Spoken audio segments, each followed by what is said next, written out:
All right, it's 7:01. I'd like to call the Recreation Commission meeting Tuesday, November 10th, 2020 to order. 7:01. Well, 7:02 now. Number 2, let's stand for the Pledge of Allegiance. Oh, I gotta stand up. Oh, I know we're all like, ugh. I pledge allegiance to the flag of the United States of America and to the republic for which it stands, one nation, under God, indivisible, with liberty and justice for all. We are out of sync, but that's okay. So bad. Sarah is like the Invisible Man. When she's around, half of her shows and half of her doesn't. I like it when one of her kids pops in, so then it's like a kid face with Sarah's body. Yeah. Oh, sorry. Number 3, approval of agenda for November 10th, 2020. I'll make a motion to approve the agenda for I'll November second it. Motion made by Commissioner Lacasse, seconded by Commissioner Berube. All in favor? Aye. Number 4, approval of the minutes from October 6th, 2020.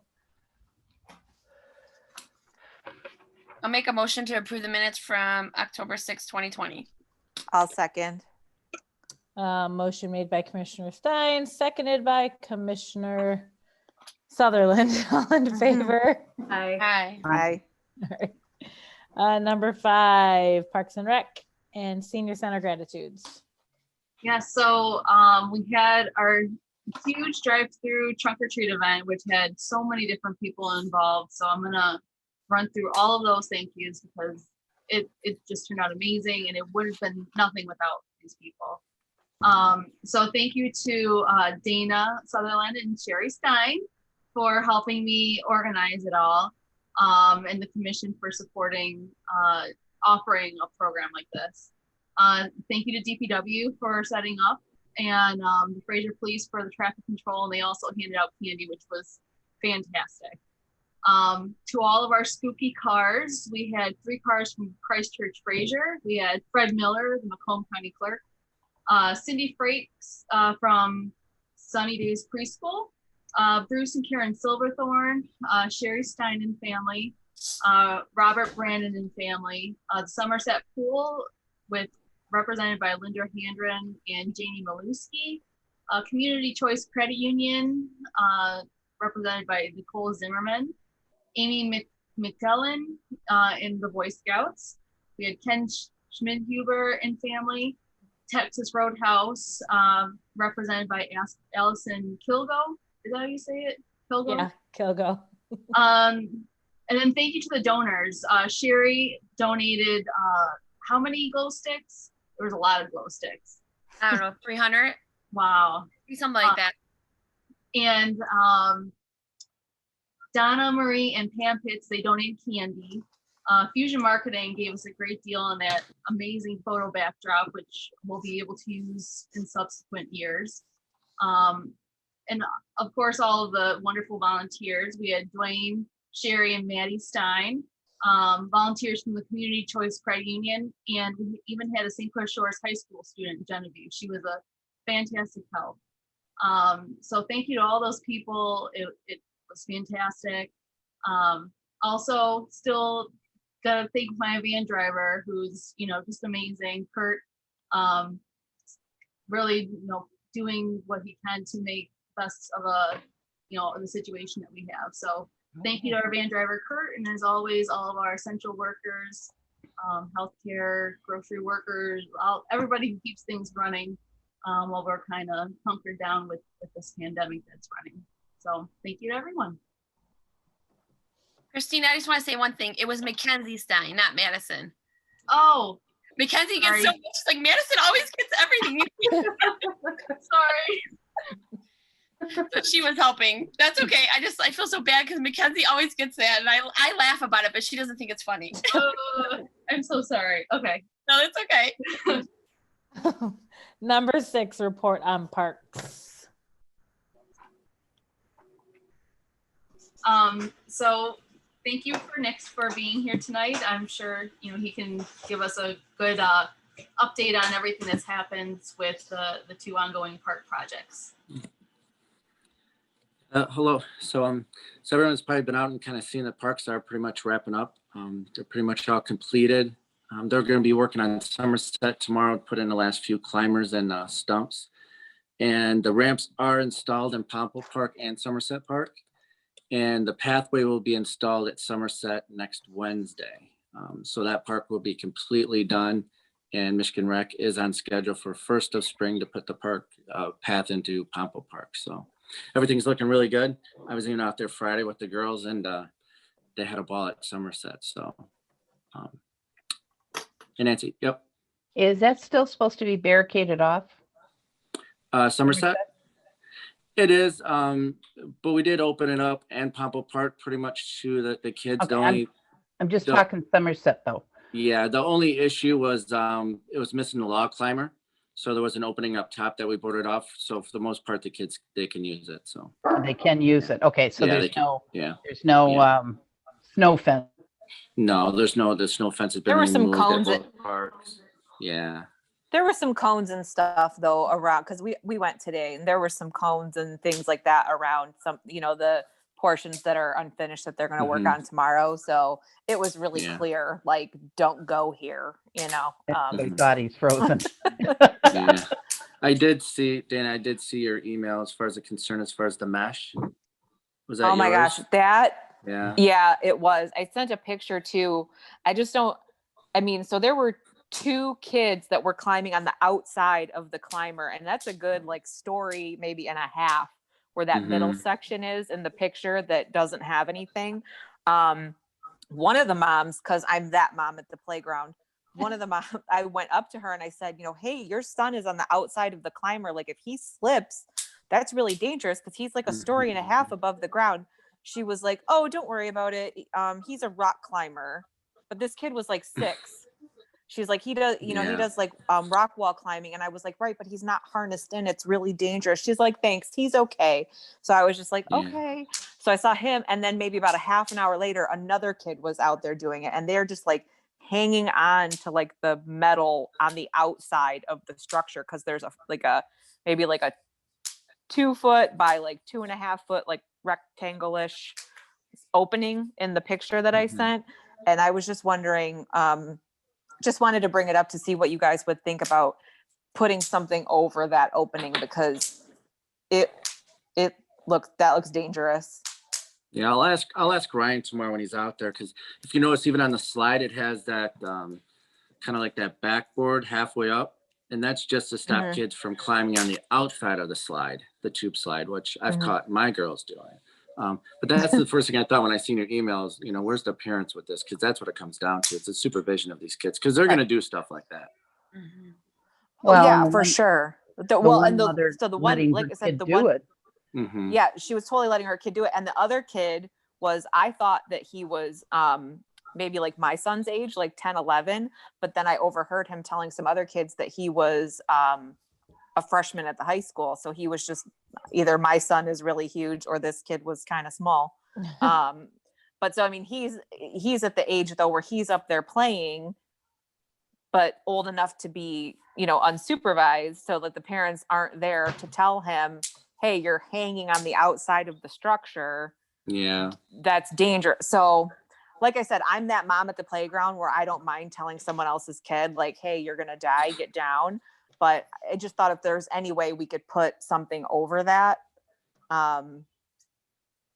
it might help. Yeah, I'll ask Ryan. I know maybe they have something, but yeah, unfortunately, I know we run into it even at McKinley, you know, that the kids, unfortunately, they want to find other things to do besides play on the structures correctly. But yeah, I'll ask Ryan tomorrow, see if he has any ideas. I'm sure it's not the first time. Okay. I want to say when the guy was telling us about the play structure, I want to say he did say the whole thing would be contained. So maybe there's just a piece missing. Yeah, it could be. It's just as far as keeping these kids to not climb on the outside is going to be tough, because they always want to do anything that they're not supposed to do. Yeah. You know. It would make it way harder in that section though. And I did walk around, I didn't see any other holes, but like as far as that section, like it would make it almost impossible for them to get on the outside of the structure from that hole, where right now it looks somewhat inviting. Whereas if I were an able-bodied child, I might want to climb out there as well. Are they doing it on the So- Masonic side or the fence side? The fence side. The fence side, okay. Yep. So there's like the two sections, right? There's like the bottom section, and then there's like the top section where you get onto like the big slide.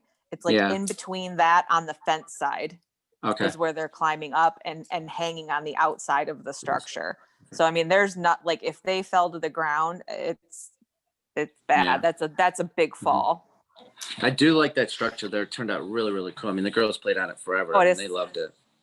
It's awesome. It It's turned out really really neat. cool. I love the height Yeah. of it. Nancy, Yeah. you wanted to say something? Yeah. Is what was it, Great Lakes? Do Mhm. they have a sign that says, that they put up that for the city of Fraser, play at your own risk? Or I've seen it in the St. Clair or in the Sterling Heights. No, one of the did they parks. did Sterling Heights put it up during construction or after? No, it was after. After. I know what you're talking about, Nancy. Oh, I know. It's Yeah. game On time. playgrounds. Yeah. Yes, yeah. I've seen it at like a lot of the metro parks have them. Is there going to be anything like that put into the? No, we should though. Absolutely. Yeah, no, it's a good idea. We definitely should put a sign up that says play at your own risk. Just for those moms. Commissioner Or lack Stein. of, I should say. No, I agree with Dana. I was there today too, and I seen honestly that's really high. That's higher than any playscape at McKinley. That's a lot higher. So I agree. We need to try to figure to cover it because the rest of it's all covered and you can't get out of it. But that one opening that's at least taller than a house. Like it's pretty. Because tall. they're not getting out necessarily. They're just flat out climbing on the outside, right? No, they're getting out from the right? inside. They're climbing up halfway, and then there's opening Right. to get out. Oh, okay. So I I'll think definitely address that with Ryan. there's covering on the ways you go up. There's covering. If they could just put that same covering over that one spot, that would be. then Yeah, it- they shouldn't be able to be able to get out. I mean, the big kids are still going to climb up on it, right? It's Right. the little kids getting out that way that are not so scared. Yeah, absolutely. They shouldn't be able Right. to get out. Yeah, because the first kid that I saw, the one whose mom I talked to, like I said, he was probably 6, and he was out there hanging, like Sherry said, higher than a house. Yeah. Yeah, So I'll have Ryan address that. I was like running around the playground, like, whose kid is this? Are you this kid's mom? They probably thought I was crazy, but I mean, it was scary. He was up really high, and there was nothing, it was as Were you bouncy being as a that mulch Karen? is. I was being a Karen. I was absolutely. Yes, I was. Proud to say that, Dana. When it comes to playgrounds, I know. though, I'm like, I was being a Karen. I was going to say the same thing, but I didn't want to. Oh, that's awesome. A good Karen for the city. Right. I'm trying. Well, yeah, I'll keep it. Yes, I was. I'll keep the comment to myself, but yeah. Any other questions? the other thing that I think we were going to talk about was the signs. Let me pull up the images of the proposed sign and Yeah, because we definitely want to move forward with these. I just had it. Wait, oh, is this it? Has anybody seen the signs that Rochester has throughout their city for their parks? Yes. Only like one. Do you like though. how they're all uniformed? I do kind of like how they're uniform. Yeah, they have nice, simple uniform signs throughout all their parks, which kind of just run a theme. Can you see the image? I don't know what you guys can see. I asked my kids and they liked the blue and white better. I do too. I don't like the brown. Can you guys see it? Yeah, Okay. So I like the design of the blue and white, but I like the brown and and beige. So these signs are made of like a type of plastic. They're like double. There's two colors to it, and they route it. And the guy's description of it was that it'll outlast all of us. So they're going to be super durable, vandalism proof. Knock on wood, you know. But they do come in only a specific color. So you can either have the white background or the beige. And they come in, I think it's brown, blue, green. What am I missing? Was it brown and red or just brown? So Interesting. there was 4 colors. So it was brown, blue, red, and green. Okay. I don't know what size this mock-up is. I don't know. Do you know, Nick, what size? I want to say it was 18 by 60, I think, or something around that size as far as this, the brown and beige or tan. 18 inches. So like Mhm. a foot and a half. Yeah, it wasn't that wide. Yeah. But yeah, that's just an example. So all of this can be adjusted, and we're going to sit down also with them and get some more examples, so we can kind of really nail it down as far as the color scheme. That's why I was kind of wondering if we were going to go with one theme to keep it easy and simple and clean throughout all the parks. And once we get one nailed down, then it'd just be a matter of just, okay, park to park to park. Okay, I have a question. The picture we're seeing with Somerset Park, is that the size you want to do for all the parks? No, and probably larger too at that. I'm thinking more like the Bud Park. What is the size of the bud? I'd be guessing that's probably like 3 by 6, 3 foot by 6, something around there. Yeah. I like that size, but I don't like the word park being so No, huge, you know. Yeah. But my concern, Nick, Mm-hmm. is the posts that are in the ground. Yeah. Number one. Number two, the crews that go out there with those weed whips are just going to chew the Yeah. heck out of that. Yeah. I don't like that either. It's kind of too plain, I guess is the word maybe to use. But I would say each park that would get a sign like this would get landscaping around it, not to just have grass underneath it like that, just kind of plucked out in the middle. To have some type of protection and landscaping around it.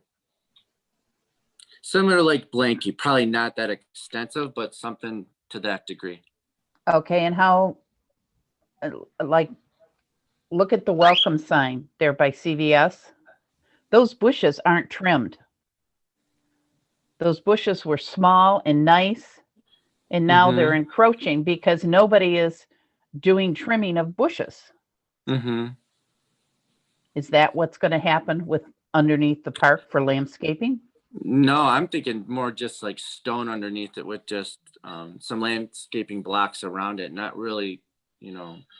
Okay, nothing planted. Yeah, nothing too crazy planted underneath. No. Okay. Commissioner Stein. Couldn't you also just keep the grass and put those, they're like cylinders that go halfway, like quarter up the leg. So when they weed whip, they don't tear that up. We could. It's just something to dress it up was just my thoughts instead of just Right. plucking a sign out in the middle of the grass. But I've seen that on some park poles. They have this thing that goes about this far up, and it's for weed whipping, so they don't tear it apart. Yeah, and then Nancy, she came up with the Trex post that we put around a lot of the new memorials with the trees that you know protects it too. So we could do something like that. But I think maybe just more like landscaping around it, just to kind of dress it up. How those, even like the entrance. As far as how they're holding up. Yeah. Yeah, they're holding up good. Even like say like Pompo Park to kind of have something around the entrance of that sign. Just an idea. So, but I guess the biggest thing is just so as to nail down what kind of sign, as far as the theme.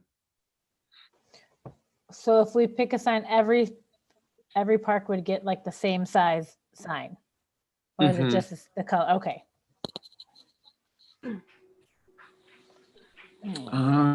Ouch. Hey, Christina, can you upload a photo if I send it to you of Rochester sign? Yeah, send it to your email. I took one today, actually. Let me-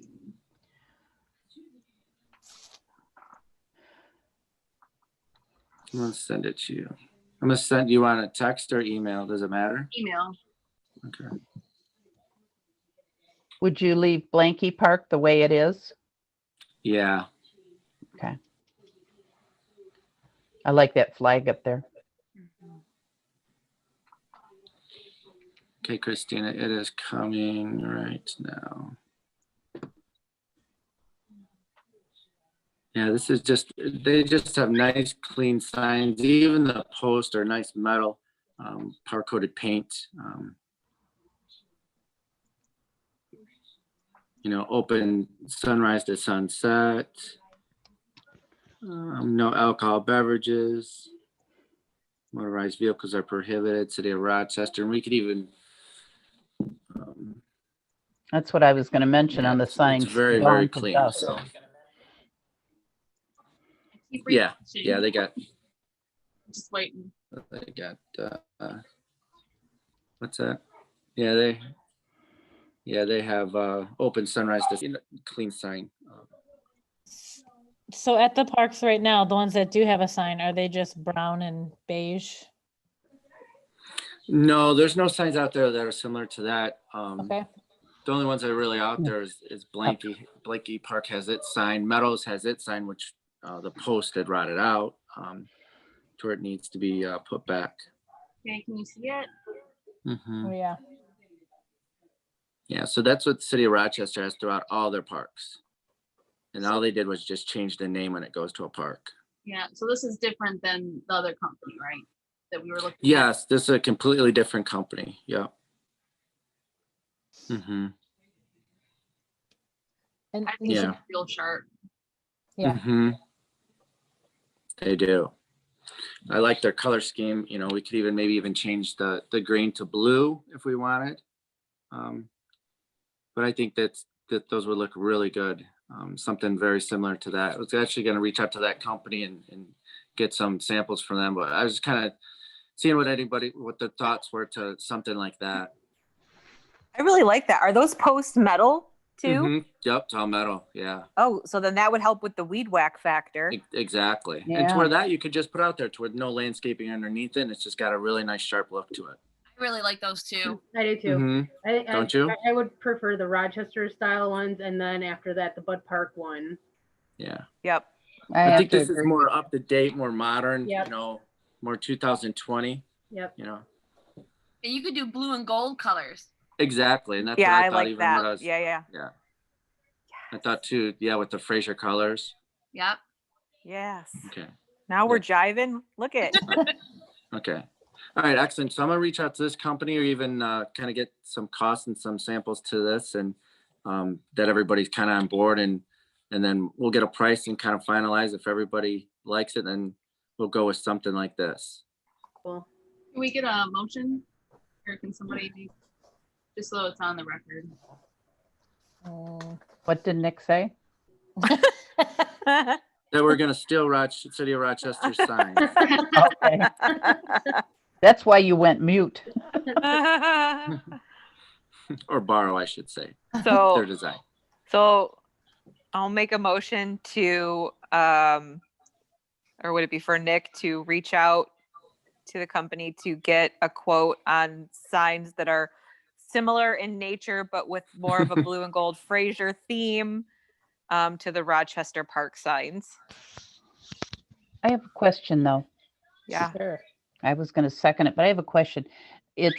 I can't make it larger, but it says open sunrise to sunset. What is the next line? No Underneath alcoholic it. beverages, motorized vehicles are prohibited. Okay. And we could put Nancy Tour under there too. We could put play your own risk. Ooh, I like that Yeah. one. Yeah. I like it. I'd put that right underneath the park name. Watch out for Dana Karen. Mhm. Oh, good. I I'm make glad a everybody motion. kind of likes it. I thought, when I seen these the last couple of days that they kind of they have such a nice look to them. So excellent. All right. I second the motion on that. Okay, so a motion for DPW to get a quote on signs similar to Rochester, Yes. but with our color scheme. Motion Yep. made by Commissioner Sutherland, seconded by Commissioner Berube. All in favor? Aye. Aye. Aye. Okay. Cool. All right. Number 7, volunteer group reports. 7A, update on Fraser First Booster Club. All right, so not a lot because of course COVID. First thing is I am going out Wednesday to McKinley to get a quote to put those musical instruments in that we have at DPW, right? We have those at DPW, correct, Nick? Mm-hmm. Yep, Okay. they're at the barn. Yeah. Mhm. So I'm getting a quote from the playground company that does all the playground stuff from us. He's gonna quote us and see how much it costs to put those in for us. I don't know if that'll happen this year. I'll come back to you, Nick, and I'll come back to the city to get approval. But we're just gonna get quotes right now. So we're doing that, and then we are kicking off our snowmans again this year. We kicked them off last year. We had 6, I think. Last year was it 5 or 6? I think there's 7. 7, something like that. Yeah. We're adding 10 more to that. Nice. We have some businesses around the city where they're all going to be going up to City Hall, just like we did last year. We have Ramshorn. If I miss somebody, let me know, guys. I know Ramshorn, Jazzercise, Ruffin' It, VFW, Shots Market. Oh, Lordy. Gotta loaf it. Gotta loaf it. Thank you, Dana. I was gonna say you at the end, but I'm trying to think. I know Super Tellini's doing one. Lions Club? No. No, okay. Hold on, where am I missing one? I don't know. Oh, I have one. Oh, Parks and Rec, thank you. We have yours coming, yeah. Oh, and Foster's Towing. That's for the night. Okay. So they're all gonna have them in hopefully around Thanksgiving time. We're gonna get them back to us. I know some people already have theirs done, like Miss Cheryl over there is working hard. And I know Laura has hers done. Ramshorn, my daughter's gonna do Ramshorns for them because they're just so busy right now they can't get to it. So my daughter's gonna do like a restaurant style snowman with like utensils and stuff. And I know Dana's doing Gotta Loaf. So some of them are looking really good. I've got a sneak peek of them. I'm not joking, you guys. Wait until they come out. They're so amazing. It just kind of puts a little bit of cheerful in with no cost to the city. Cheerful for the businesses to show their support. I mean, so I think it's a great thing. I can't wait to see them all. I'm excited about all the artists. Other than that, our next meeting is, sorry, I have to look. Our next meeting will be the 17th of November. Information will go on Facebook are enough, and it'll go on our Fraser First Booster Club Facebook, also the information.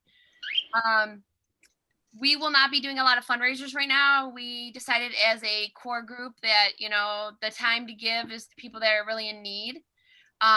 So we are going to step back for a moment. Like most, I was going to say charities are kind of stepping back unless they're really helping, So when the spring comes, we hope to ramp up and get some more stuff. We hope to get the garden beds in by spring. They're hopefully going to be built over the winter. Also all the gardening around the flower beds. And then the peace totems are hopefully going to be a permanent installation. I am getting the license extended for us just to leave them as is right now because we can't put them in permanent until we know exactly where the garden beds are going. So we're going to add a couple more peace totems. So if you guys know anybody that would like to do one, please reach out to me. We'll be adding more to the spring because I feel like those were a big hit. I see people buy them all the time looking at them. They held up really, really well, except for a few that were fixing. But other than that, they held up really well. So other than that, not much for Fraser First. We do have some good news. I guess we are probably not doing our Valentine dance that we do every year. Just because we're not going to be able to. They're not going to be able to hold that many people in a hall at that time.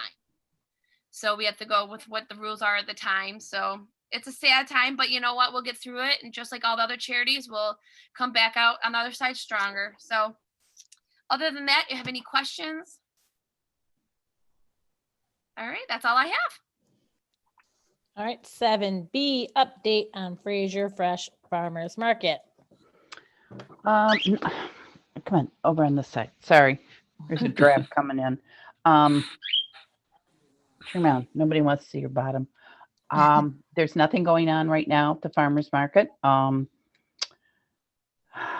don't believe we're going to hold any meetings until the first of the year and see what goes on at that point.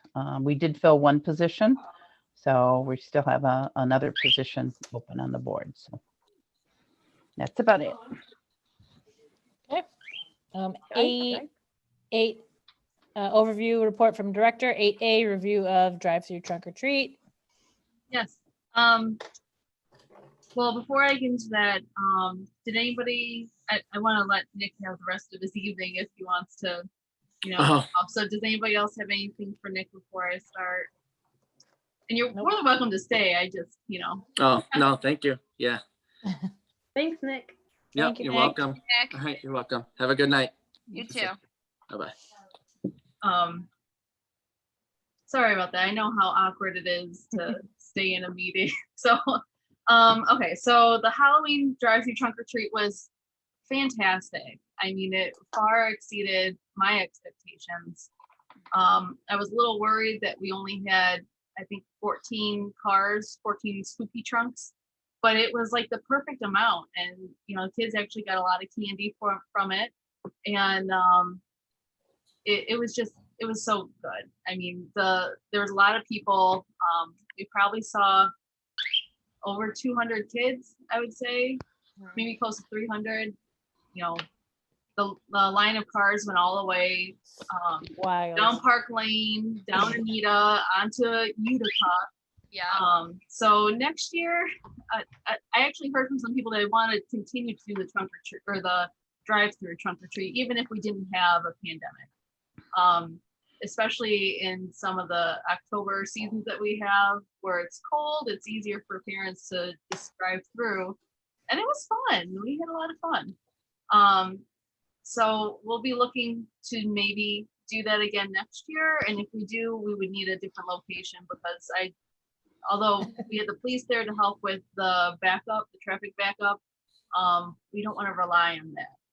I want to try to avoid blocking Utica. So we'll look at maybe the high school, see what else we can do. But yeah, it was a really good event. Commissioner Lacasse.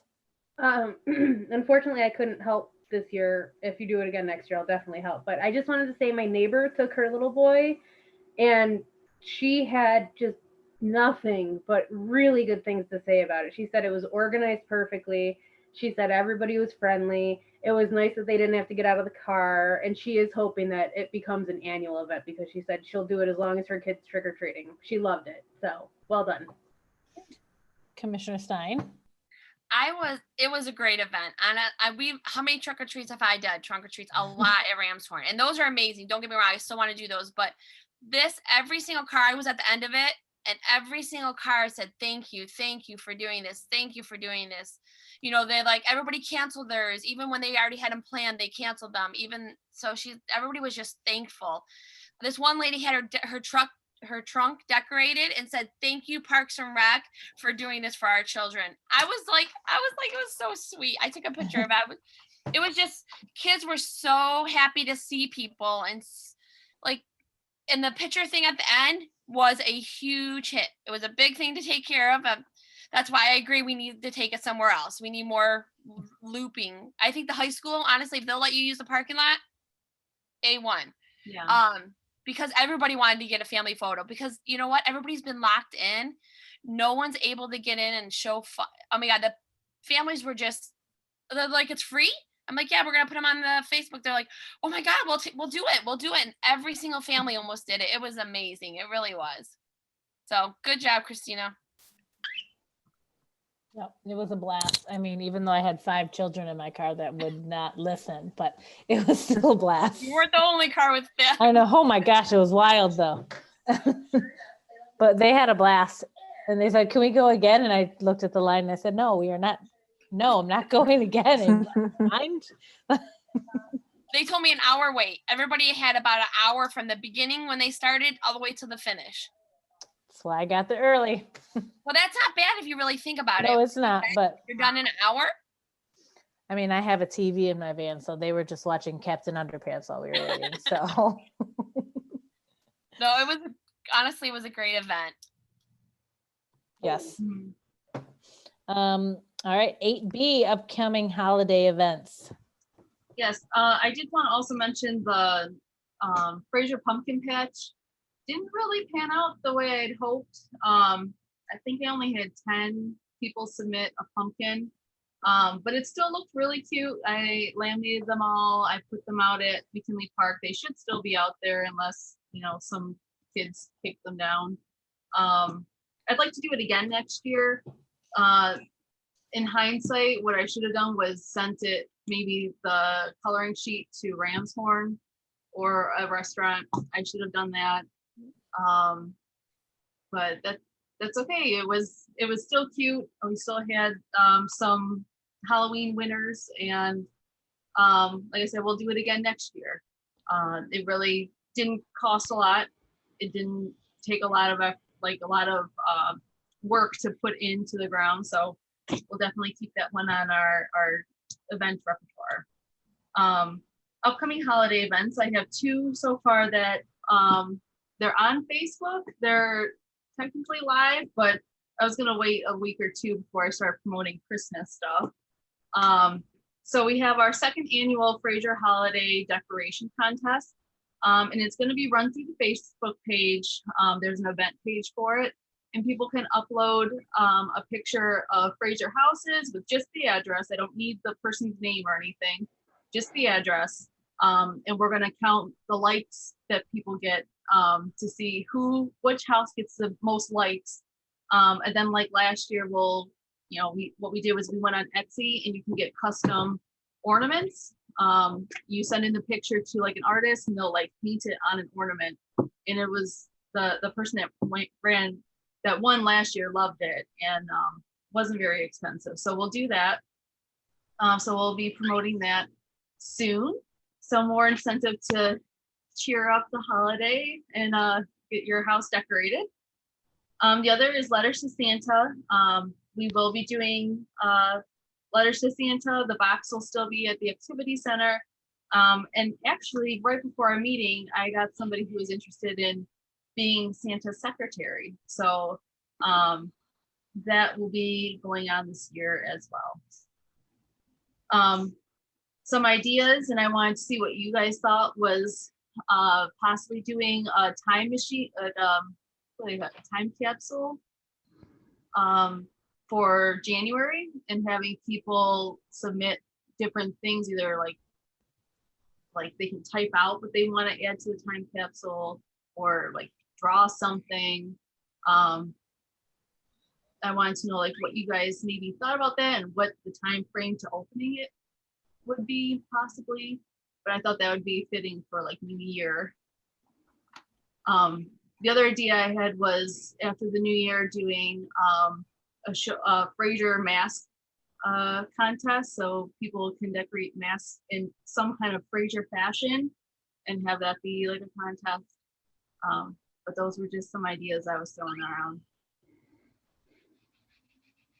Commissioner Berube, did you have a question? No, but on the time capsule, would you want to do it to December 31st as the year 2020? Well, yeah, it would be like 2020. Like we would tell people to add what it was like in 2020. The year you don't want to remember. Right. You open it up and just give them a box of Kleenex. I know. But I think looking back, if we do 25 years or even 50, looking back at it will definitely be unique. Right. I if I can speak, I think it's a great idea if we got kids to do it and then at least do 10 or 15 years. I don't know what's a good time frame for it, but if you can get little kids to do it now, put what their favorite parts about 2020 were, just to get the positive part of it. And then when they're older, like teenagers or adults, that would be really cool to see. Mm-hmm. If you get the adults doing it, it's going to be depressing. But if you get the Well, Yeah, if there's the adults doing it, it's Yeah. going to be a Here's mask. your wine glass. This got me through every night. right toilet paper and Right. pictures of Tiger King. I think the kid thing I think that's great. I think 15 years is perfect because if we get like 5-year-olds, 10-year-olds, they'll be like pre-adult. It would be adorable. It'll be Yeah. perfect. Yeah. Where would the time capsule go? I don't think I bury it. I think I'd put it in a box and have it in City Hall. Okay. I think that's a really fun idea. Yeah. I like it. Cool. I did have a comment about the pumpkin patch thing. Besides just restaurants, what about like at City Hall where people could come pick them up, or if they're like paying their water bill or whatever, they could just, oh, hey, here's a couple pumpkin coloring sheets for my kids, and then actually read it, and they could, turn it in that way. I don't know, just a random thought. I think that was the missing piece. We did put it out online and your email, but it's a lot easier for people to actually do it if the page is handed to them, the physical page. So Anyone else? All right, number 9, other business. The Parks and Rec COVID reopening plan. yes. So the city manager and council asked me to provide a concrete plan. So I put together all the things that, this plan didn't come out of nowhere. It's just actually a physical document now. So I put together a presentation to give to council and you guys, kind of showing what the next steps are in reopening when it can happen. I do want to mention a big part of it will be the surveys, which are going around now. They're on Facebook. It's going to be going out on our email blast soon, and it's also in paper copy at the senior housing in Fraser Woods. So our survey is asking people what they are actually looking for during this time, if they do want more virtual programs, if they do want to have in-person programming before we, exit our current stage that the Michigan is in. So as of right now, I don't have many responses. I probably have 20 responses. The paper copies will help that, and as well as sending it out through MailChimp. We had an issue with our MailChimp service, so I'm just going to get that fixed so we can send that out. Commissioner Stein? Christina, have you tried, I know the schools it's crazy, but they use that peer jar. Have you asked them to put that survey on there? It only takes like 1 second for them to put it on there. You can contact, what was her name? I can't think of her name right now. I think Kristen Ledford. Yes, Yep. thank you. So Peach Jar, Yeah. we found out it actually doesn't go through Kristen Ledford. It's the company that we would have to deal with. And they will only let us do certain things for free. So if we had Christensen Fraser, that would be something they'd let us put on for free. This wouldn't be something that they would let us put on there for free. We had to pay. And whenever we post something, like if we were to post a flyer, it costs about $300 because you have to pay like per school to send out. So unless there's a way for Kristen to sidestep that, I don't think it's okay. Sorry, I just thought because I get it all the time, so it's a great thing. But the MailChimp will help. I gotta get that fixed. So I'm working with the finance department to get that fixed because they needed payments. So when that gets fixed, I'll be able to send it out to, 2,000 plus emails. Okay. That'll help a lot. Yeah, that'll help. Awesome. Commissioner Berby? What about the library? Can the library do anything?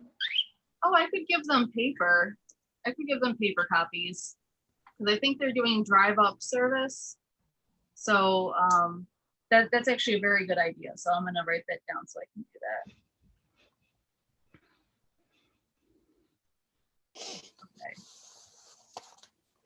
Okay. So let me share my screen and I can do my presentation.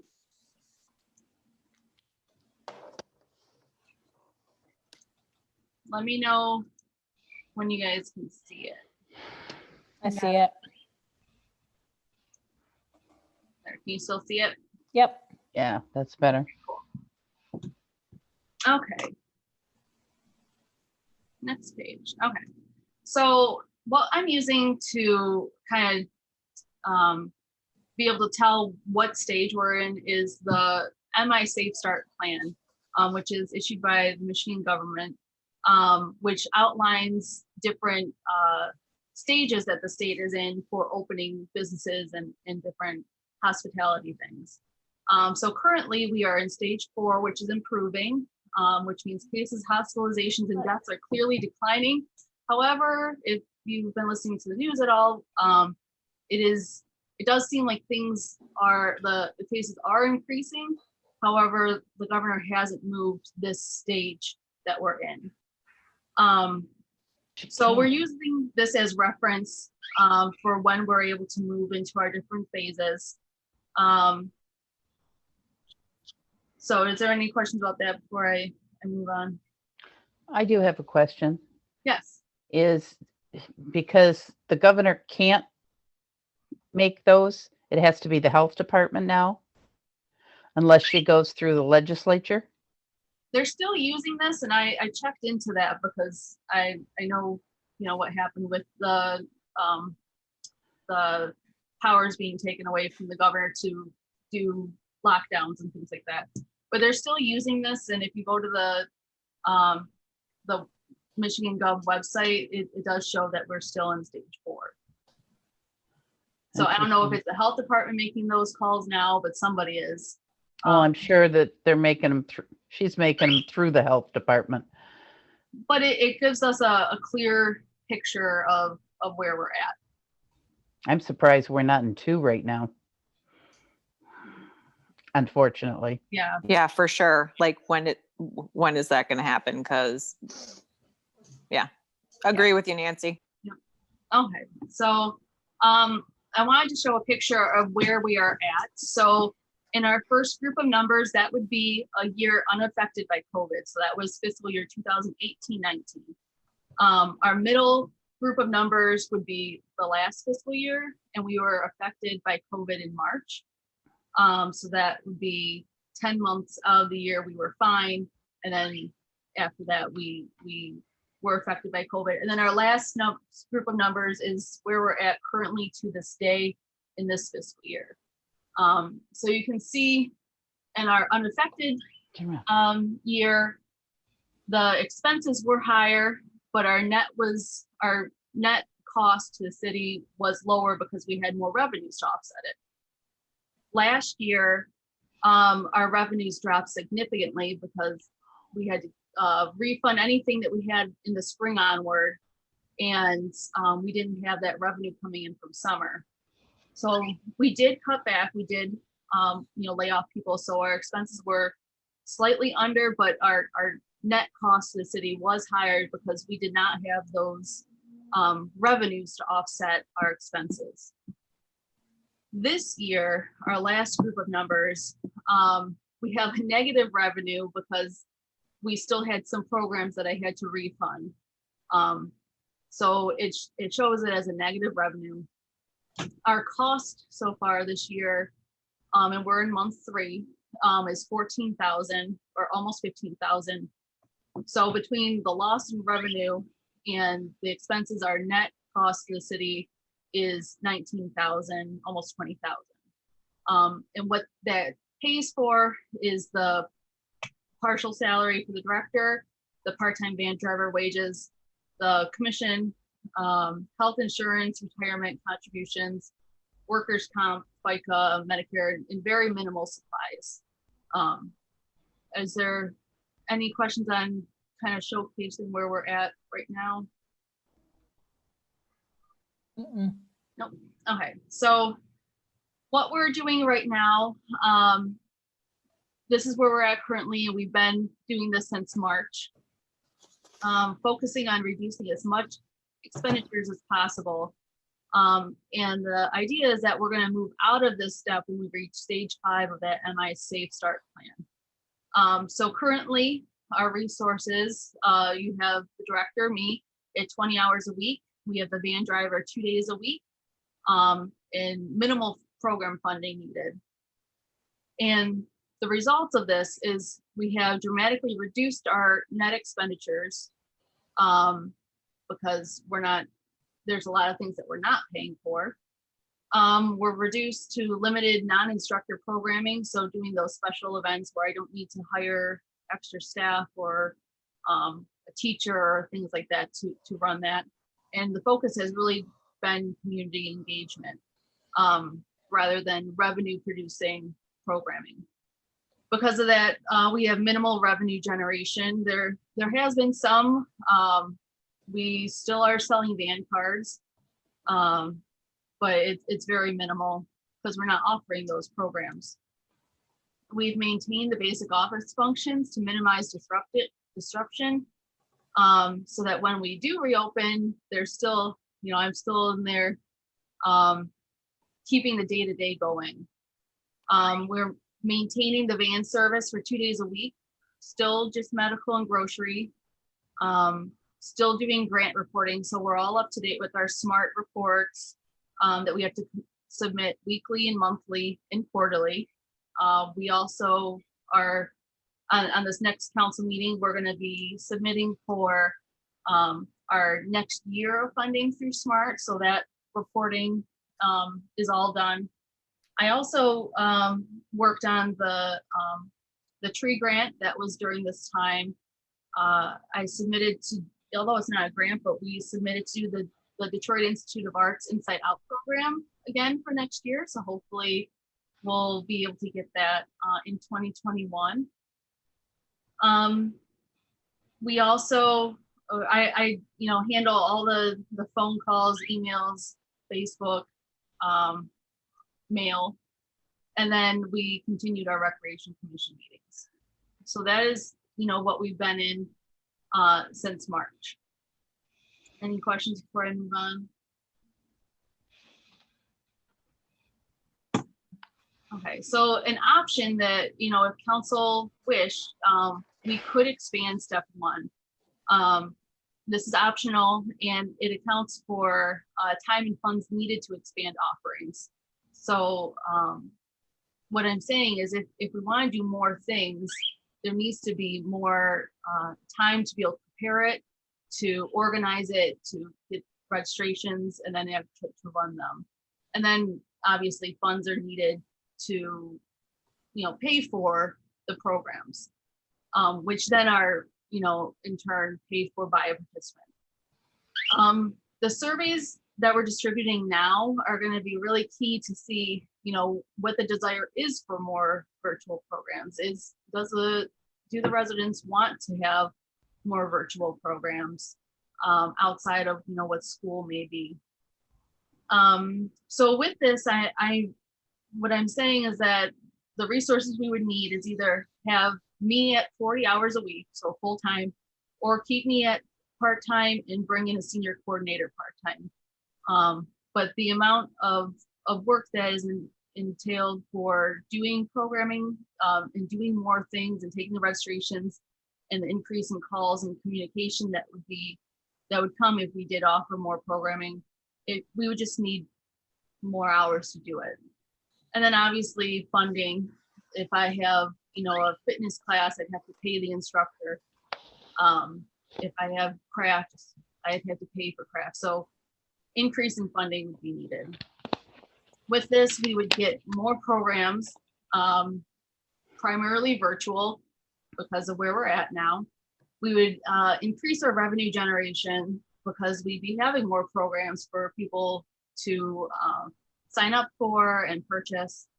And then with this, we'd have more options. Whereas right now, like I said, we're really just focusing on events, things that we can put out there for the community, and do not have an obligation for having extra teachers or workers. So this would be something the council could choose to expand to, and we'll definitely be able to make it work. Any questions before I move on? So step 2 will begin when we are at stage 5 and until we reach stage 6 of the Michigan Safe Start Plan. However, if we slid backwards, it would mean kind of reversing these changes. So what step 2 is, the resource needed would be myself full-time, the senior coordinator temporarily part-time until programs start. The van driver would have to increase his days that he'd work to 4 days a week. Program funding is needed seasonal coaches, because now we're going to be doing in-person programs. And then it would need a whole revamp of personal protection equipment for the employees and participants. Right now, the activity center is not outfitted for having employees there. We don't have the shields and things that would be needed to make sure that everybody stays safe. So that would be something that we would need if we opened up and started doing in person. So the results of this step 2 would be substantial revenue, because now we're really opening up what we can do. We'd be resuming close to normal recreation and senior functions. Anything that we can do that we can still stay 6 feet apart, we would be doing it. So in the building, doing what we can with the seniors. We would be completely open. So the office would be open again Monday through Friday. We'd be providing recreation and senior activities in the safest way possible. We would have a schedule of when cleaning would be, different procedures of keeping safe during this time. We would offer in-person youth programming. If it's during the winter that we switch to this, it would be contingent on the school facilities. If it's during the summer, we can always do that outside. At this point, I need to build up my team of seasonal coaches, which will be huge when we reach this stage, because a lot of them have actually gone and found either other jobs, like fast food or restaurants, or they've moved on because now they haven't been employed with recreation since last March. So that's going to be a huge feat, which may be difficult. But we won't know until we get to that stage. The senior van will be running 4 days a week for anything. So hair appointments, nails, just going to the craft store, shopping. We'll be resuming the pavilion and field rentals for spring, and we'll be resuming donor and sponsor programs to fund programs and events. So, I mean, even now I have doctor's offices calling mine to give different seminars, and I have to say, no, we can't do that right now because we don't have that type of programming. So that would be step 2. So at this point, we're not out of the woods yet, but cases are going down, and we kind of all know how to operate in this pandemic where the risk is less, and we're in that stage 5. Any questions before I move on? And then post-pandemic, at this step, we're just resuming normal functions and operating as we did pre-pandemic, offering the most that we can for the most creative and cost-efficient way as possible. So with this, we would just, I'm not even gonna go through all of it, but we're resuming everything that we did in that non-COVID year. And then cost projecting out was a little tricky. I gotta admit, I'm not a finance person, but I did my best to kind of account for the time that will be in certain stages and the cost of things. So in this first set of numbers, what you'll see is our non-COVID affected year. So we're going to use that as our reference, what things look like without COVID. In our second set of figures, what this would be is if we continued what we're doing right now throughout the end of the fiscal year. And it assumes that with that, I can accomplish about 15% of what we would the department as a whole would normally do of a non-COVID year. Our third group of numbers would be if we decided to expand on what we're doing right now and bring in, part-time senior coordinator and try to, ramp up programs and do more, do the virtual and do pavilion rentals and summer programs and things like that. So if we could do that for 9 months of the year, that's what our cost would be. Our net for that would be $49,000 cost to the city. And then our last group of numbers is if we move into step 2. So we're in stage 5 of the Michigan Safe Start Plan in April of next year, which I think probably is a fair assumption that we probably will, be in this state for, throughout winter. So if we are able to move to the next step in April, we'd be able to drastically increase programming, doing outdoor programming, doing indoor safe programming. We will have more revenue. The cost would be more, but our net for that would be about $70,000 cost to the city, which is still substantially lower than our control year, where our net cost to the city was $241,000. So this was, all the information that I thought, kind of gives a complete and whole view of where we're at, where we could be, and where we will be in this time that we're in. And I guess the only things that I think council will be deciding is if we want to continue as we are, or if we want to expand and try to do more throughout the end of the year. But that is what I had, and I can answer any questions or anything. Commissioner Berube.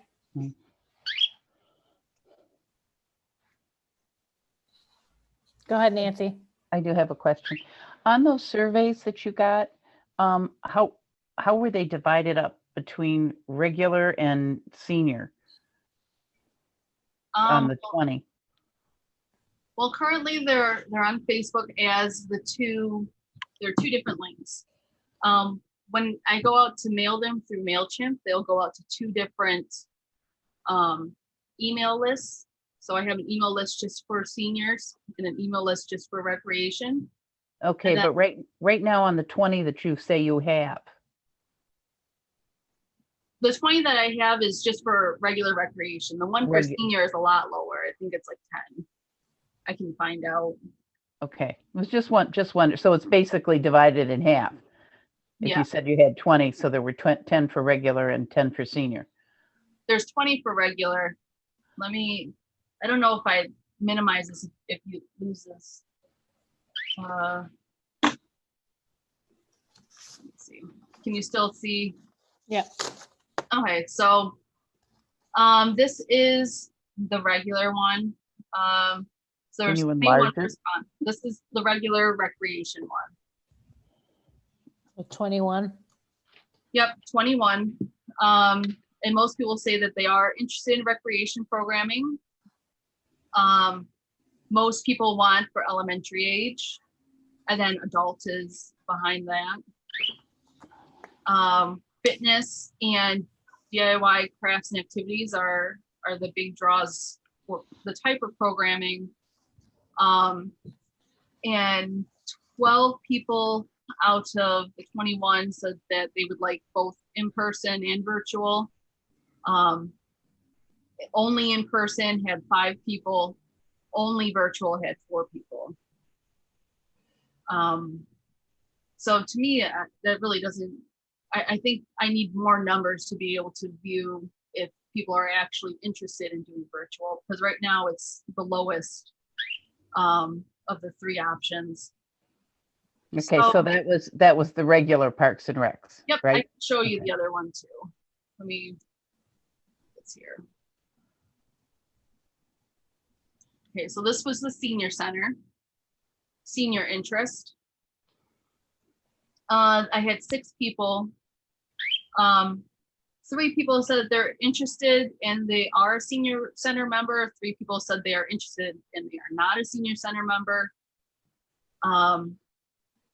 During the pandemic, most people said they're interested in both. 4 people said they're interested in both virtual and in person. 1 person said they were only interested in person, and 1 person said they were only interested in virtual. Okay. And then the senior one was a little bit different. I wanted to see if they even had access to doing virtual, which will be an issue for the senior population, I believe. But most people, 4 people said that they have access to a computer and are comfortable using it. 1 person said they have access to a computer, but they would need help using it to do virtual programs. Most people want educational seminars and workshops, followed by, it looks like a tie for fitness, pickleball, chair yoga, and Tai Chi. And that was it for the senior one. Okay. So they were both a little bit different because there's different things that we need to find out from those demographics. Okay, thank you.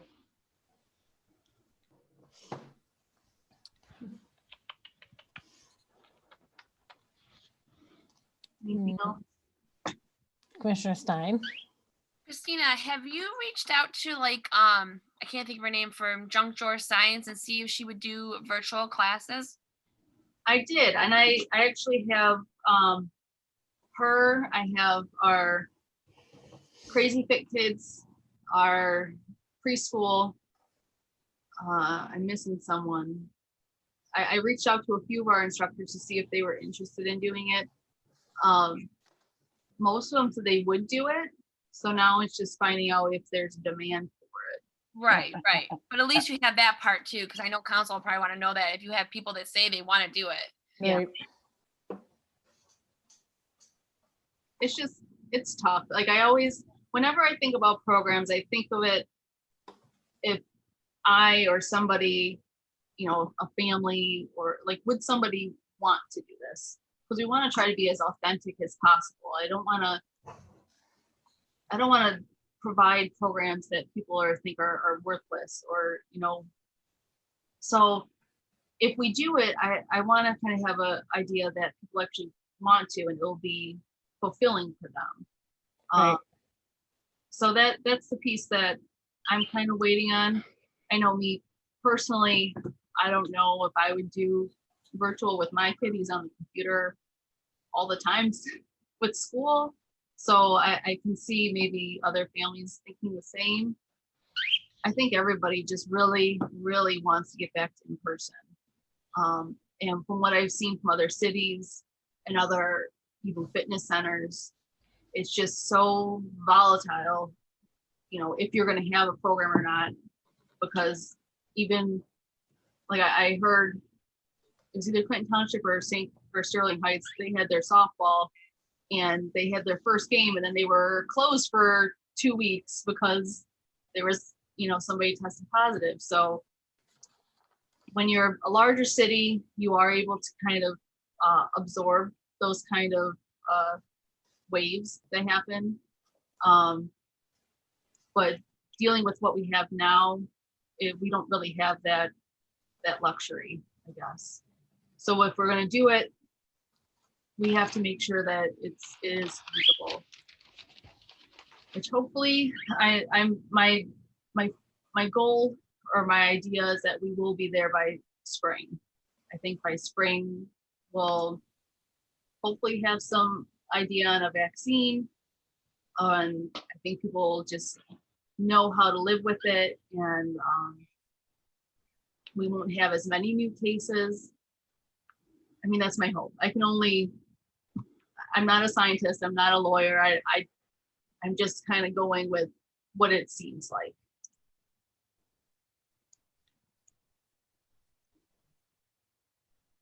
All right, anything else?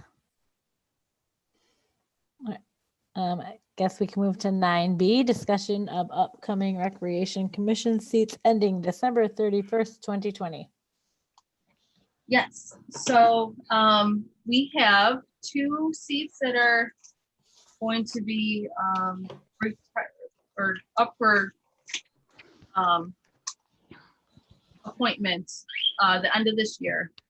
Those are Cheryl Cheryl and Nancy. Nancy. Yep. So what we would normally do is open up applications for 30 days. So yeah, we'll be able to open up applications and then do an interview at our Recreation Commission meeting in December, so that we have, our commission in place by December 31st. Obviously, the commissioners who are up for appointment can reapply, and I hope you guys do. But by our bylaws, we have to open up for applications and hold the interview process. Right. Commissioner Lacasse. I'm sorry, Christina. I will not be reapplying, so there will be my seat for sure. I will still be active and helping. I just want to take a step back from a lot of things. So, but yeah, I just wanted to let you know that now, so that you're not. Hopefully we get a lot of applicants for next month, because it's a very fun group to be in. It's a fun commission. So. Commissioner Berube. I as well will not be returning next year. A lot of things going on, and I just, like Cheryl, have to step back a little bit. So hopefully you'll get some young people in there with little kids, because I know Sherry's kids are getting older, It's sad. When they were just little, and now it's okay. It is what it goes is. by quick. I know, it goes by way too quick. Christina, do we have to have it open for 30 days, or just is 20 days It's okay? 30 days. Did I miscount? That's not 30 days. No, because our meeting today is December 1st. right, is lower than. Or we have it December 8th. I mean, it's December 1st though.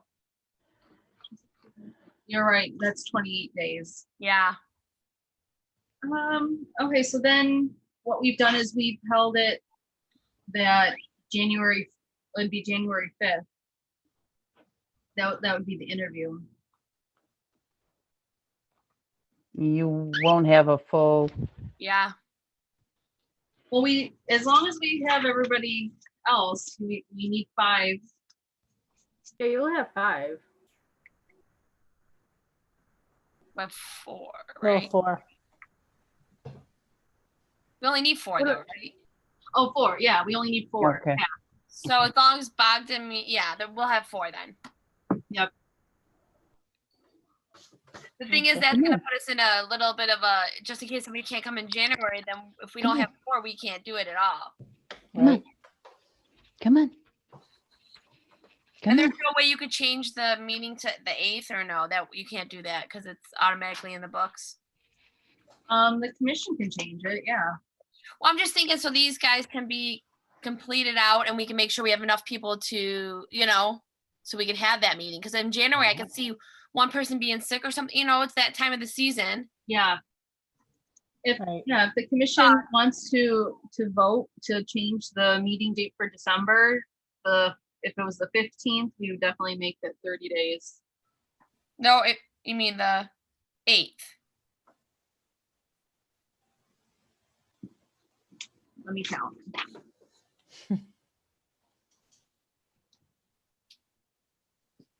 It's 20. Oh, that's not going to be 28.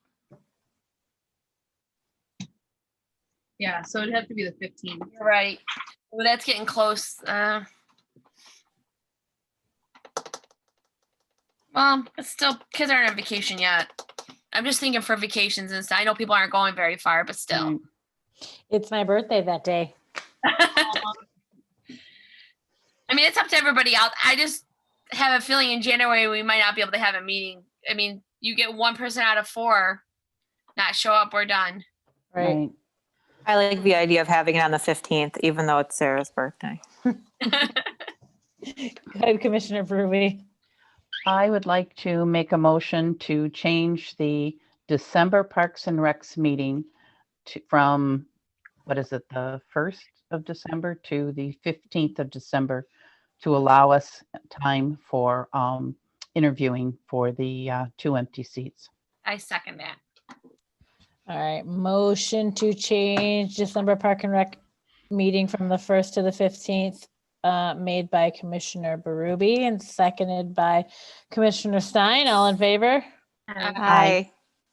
All right, I just think that's a safer bet. I agree. I expect balloons and cake.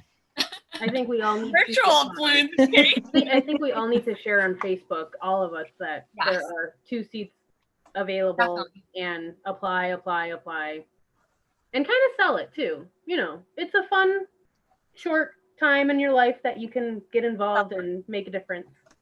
Mm-hmm. And they get to be here with me. I know, that's a bonus. That's big Stand up.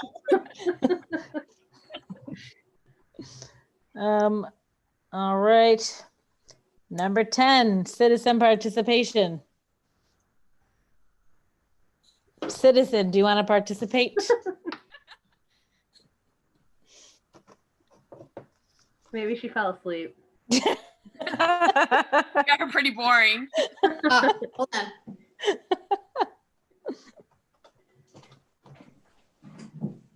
You see me? The light's off.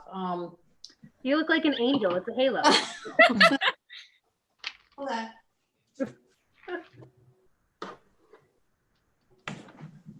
Is that better? Not much better, but it's like Sherry. She's pretty dark back If there. you lean your head to the left a little bit, you'll get that glow. Down.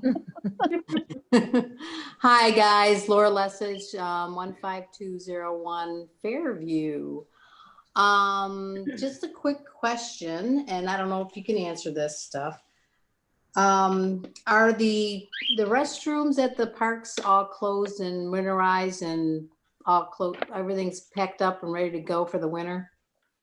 I don't think they are yet. I know that DPW's run into some issues and they've been short manpower. So I don't think they have been, and they may put it off until we have our first hard freeze or get close to that. Okay, I know it's late in the season already, and usually it's closed by now, but the weather's been cooperating for us, so that's kind of nice. And it's nice to hear that people are going to the new parks.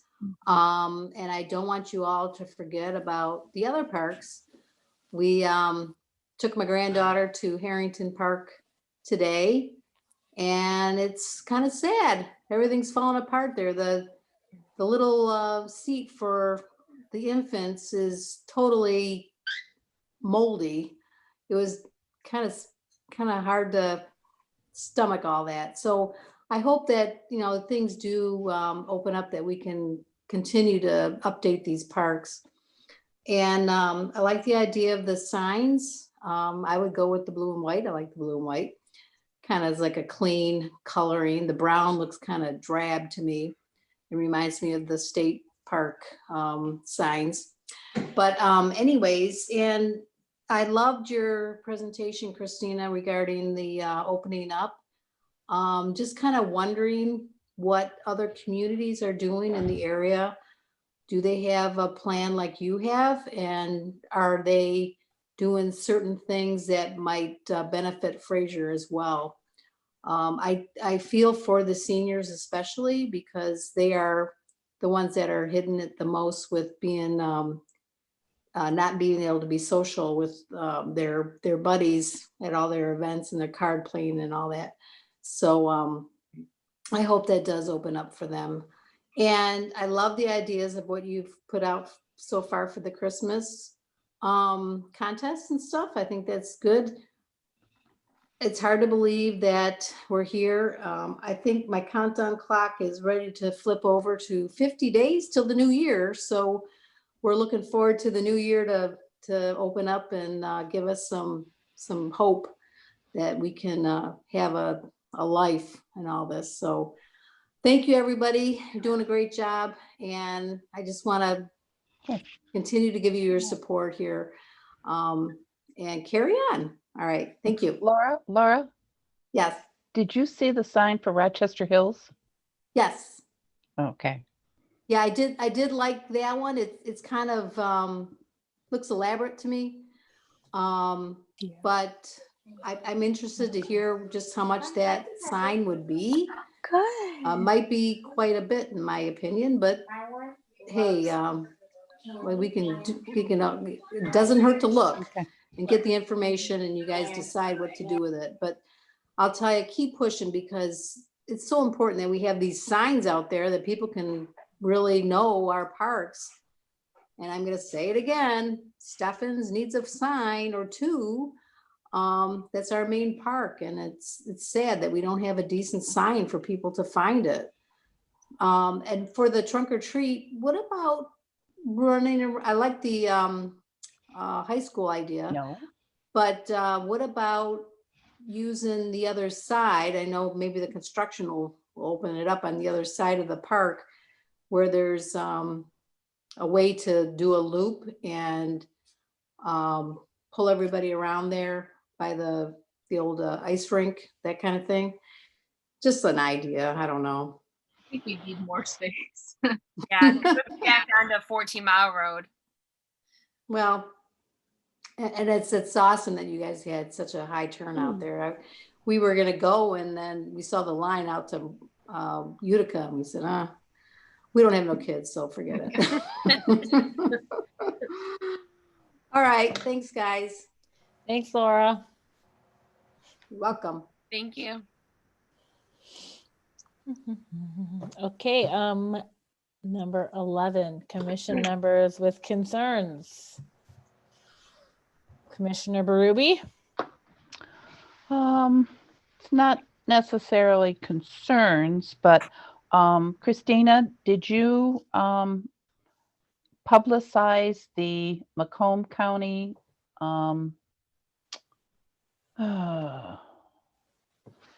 they're allowing shipped for the for seniors to when you use it, you have to pay a yearly fee, and they're waiving that for the seniors in Macomb County now. I think it's through the CARES Act. Oh, the grocery shipped? The grocery shipped. Oh, okay. Yeah.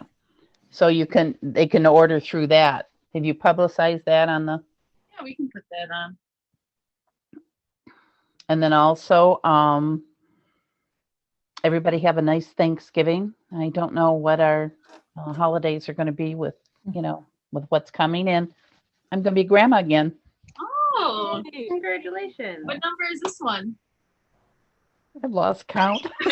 No, This will be my son's third one, and we're hoping for a girl there too because he has two boys. He goes, I don't care what it is, whether it's a girl or a boy, just healthy, because he said, I've already produced two that carry on the name. So. Aw, congrats. Congratulations. Thank you. So that's it. All right. Thank you, Commissioner Berube. Commissioner Lacasse? No concerns, nothing. I hope everybody has a very safe and happy Thanksgiving. I hope everybody keeps keeping healthy, especially Sarah, who is in the healthcare industry. But that's all. Good meeting. Thank you for that presentation, Christina. I think you did a really good job on it. And I'm not good at numbers, and you made it make sense to me. So that's a big win. Thanks, Cheryl. Commissioner Stein? Yeah, I have no concerns. I just want to say happy Thanksgiving to everybody. Yeah, our holidays are gonna look a little different this year. I hope everybody stays healthy and safe, and especially you, Sarah. Keep on trucking and helping us, the frontline people and the nurses and everything we cannot ask and thank enough. So, and Christina, yeah, that presentation, easy to understand, exactly what I would think any board would be looking for or any council would be looking for. Great information, just like the numbers, like Cheryl said. I'm somewhat of a numbers person, but it was still pretty easy. I mean, you can't predict. You only have so much to predict, right? So you did a great job, really great job. Other than that, you guys stay healthy, and I will see you guys in December. All right, Commissioner Sutherland. No, don't chew on those. Sorry. She's talking to me. They love to chew on things, especially my gold necklaces. So I just wanted to thank Christina and Sherry for all the amazing work they did with the trunk or treat. I know that they give me props too, but I definitely was not able to put in as much effort as they did because I was a week post-op, but my kids did love it. And everyone was just all smiles, including Christina. So it was fun. It was fun just to see everyone and see everyone so happy. So thank you to Christina and Sherry for doing that. Sarah, thank you so much for, everything you're doing on the front lines. We say prayers for you every single day. If you ever need anything, feel free to reach out. And then I hope everyone has a happy and safe Thanksgiving, because this one might look a little different.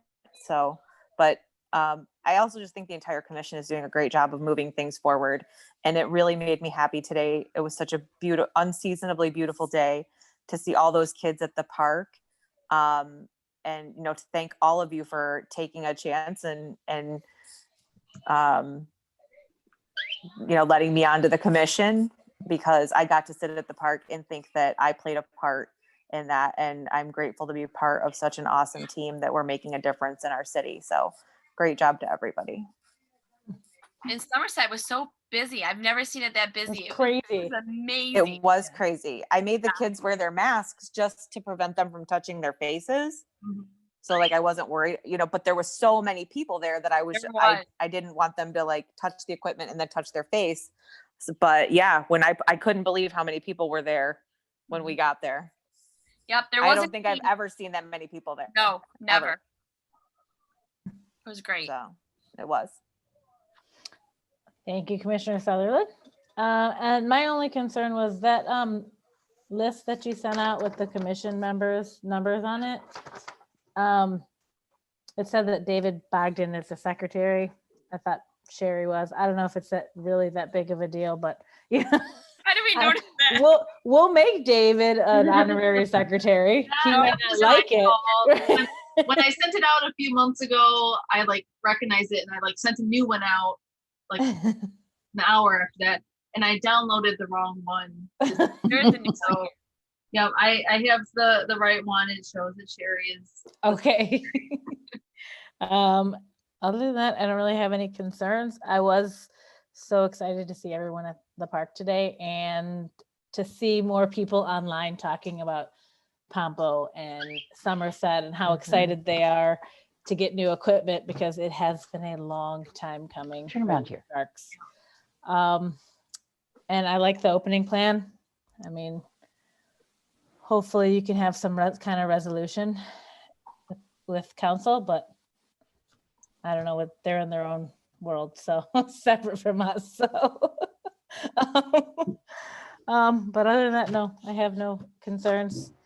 Thank you everybody for your well wishes. I have to work on every holiday this year, so I guess if there's any holiday that any year that I have to work the holidays, 2020 is it, I guess. So. wow. What shift do you work? I work midnight, so I get off at 7:30 in the morning. So I'll be sleeping most of the holidays. Yeah, it's all right. I'll get a couple hours in and then just go to bed early. So, all right, that's it. Number 12, Who wants to make a motion to adjourn this meeting? I make a motion to adjourn the meeting at 8:31. I'll second it. All right, motion to adjourn the meeting at 8:31 by Commissioner Stein, seconded by Commissioner Berby. All in favor? Aye. Aye. Can All you right. chirp and say aye? So long. All right. Happy Thanksgiving. All right. Everybody. Aye. Everyone.